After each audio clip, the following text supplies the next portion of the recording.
Well, good afternoon, everyone. It is good to be back in Iowa, and in particular to be with these extraordinary leaders.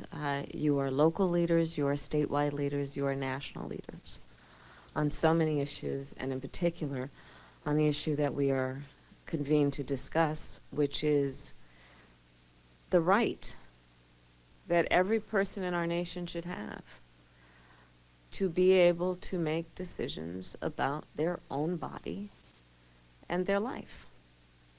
We have this conversation in the context of an action by the highest court in our land last year, the United States Supreme Court, where the United States Supreme Court took a constitutional right that had been recognized from the people of America, from the women of America. And what we have seen then is, sadly, what we predicted would happen in the months that have followed that decision, where people around our country are concerned, afraid, confused, desperate, in many ways feeling very alone in terms of what are their options and what are their rights. Since that decision came down from the court, and even before, we have seen states in the United States of America that have been proposing or passing laws that would criminalize healthcare providers. Literally, laws that provide jail time for a doctor or a nurse who does what they took an oath to do, which is to treat their patients in a way they believe is in the best interest of their patients. We have seen what I would consider, and do consider as a former prosecutor, to be an immoral approach to survivors of rape or incest, where in states there is even no exception after an individual has survived such an act of violation to their body, and then by their state being deprived of the ability after that to make other decisions about their body. It's immoral. And let's be clear, on this issue, one does not have to abandon their faith or deeply held beliefs to agree. The government should not be telling her or any individual what to do with their body. Let them make that decision if they choose, with their priest, with their pastor, with their rabbi, with whomever. But the government should not be telling her what to do with her own body. So this is the issue that we are discussing. In the months since that decision, it has also become clear in a way that we knew then, but much more clear now. This is not only about reproductive health, this is about basic health care. Look at what we are seeing in terms of litigation that is occurring right now in Texas, where politicians are asking a court of law to undo a decision by the FDA that was made on the basis of peer review of the work of medical health professionals 20 years ago that deemed a particular medication, mifepristone, to be safe. And I'd ask anyone that when you're thinking about what this might mean, for context, look in your medicine cabinet. Because what a doctor has prescribed to you, likely to help with issues that are with chemotherapy drugs or asthma or blood pressure pills or insulin, that medication your doctor has prescribed probably was able to be prescribed because the FDA approved it. through a scientific and medical analysis. So let us understand the significance of this challenge to an FDA decision, and why, as a perfect example of this point, we should all understand that these attacks go beyond reproductive health. And that is where we find ourselves at this moment in time in our country. We also know that Iowa is on the front line in this fight. Not unlike the United States as a whole. In Iowa, the leaders at this table know, the latest numbers tell us 61% of Iowans, the majority of Iowans, do not support these attacks on reproductive rights.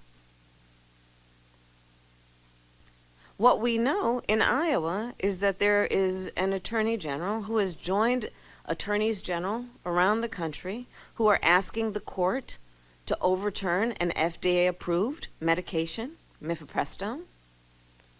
There are attorneys general around the country, including here, who are attempting to tell pharmacies to not dispense abortion medication in the state. At the core of these issues is a foundational issue for our country, and it is the principle that we are founded on, which says that we each are entitled to freedom and liberty in its most basic manifestation. And is this not about freedom and liberty? The ability to make these decisions about one's own life. And so I would say to extremist so-called leaders who purport and profess to hail themselves as a beacon of freedom and opportunity, it is important to understand what freedom and opportunity means to real people every day, which calls into question whether we're all on the same page about what freedom means.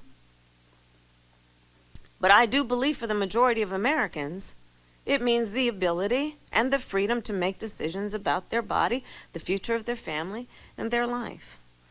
So with that, I thank all the leaders who are here today. I'm looking forward to our discussion. I will say that on this and so many issues, we must continue to also build the coalitions, because we are seeing in many states where there is an attack on reproductive health care, there is also an attack on LGBTQ rights. There is also an attack on voting rights, the freedom to love the person you love, the freedom to have access to the ballot box. And so let us continue in this fight for these essential principles, also build the coalition around all of the people who understand what is at stake. And in that way, as we build the coalition, let us remind people that they are not alone and that we're all in this together. So with that, I thank you all, and I thank Senator Walz for moderating our discussion. Well, I want to express my thanks to Vice President Harris, not just for convening this important discussion, but for convening this discussion here in Iowa. Additionally, I want to thank our hosts and the other members of this roundtable for participating today. Post-Roe world without fundamental freedoms and protections is not a hypothetical in Iowa today.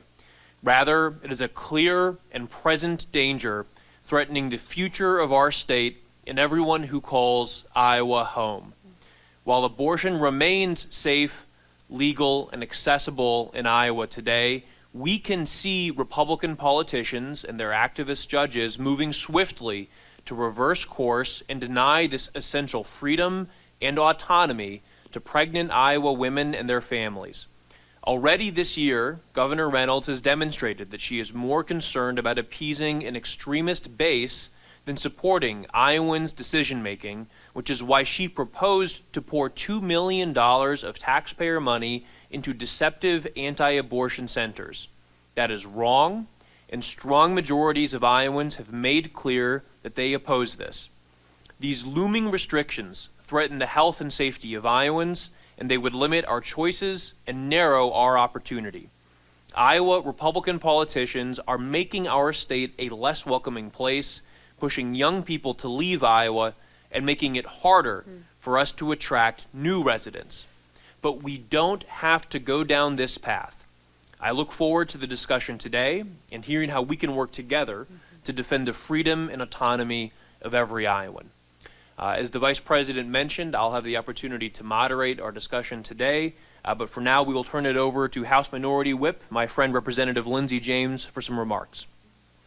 Thank you, Leader Walls, for that, and thank you, Vice President Harris, for being here. We really do appreciate you continuing to have this conversation with our state in particular. I want to be clear that Iowa House Democrats take seriously this issue, and we stand with the majority of Iowans in protecting reproductive freedom. And despite our political realities, that is why I am excited to announce that Iowa House Democrats are being proactive in this conversation, and we are actually putting forward a package of bills. We'll be rolling that out on Monday that address this particular issue in a very proactive way. And I will use my time briefly to just tell you what that does. This is a sneak peek into what we'll be talking about more on Monday.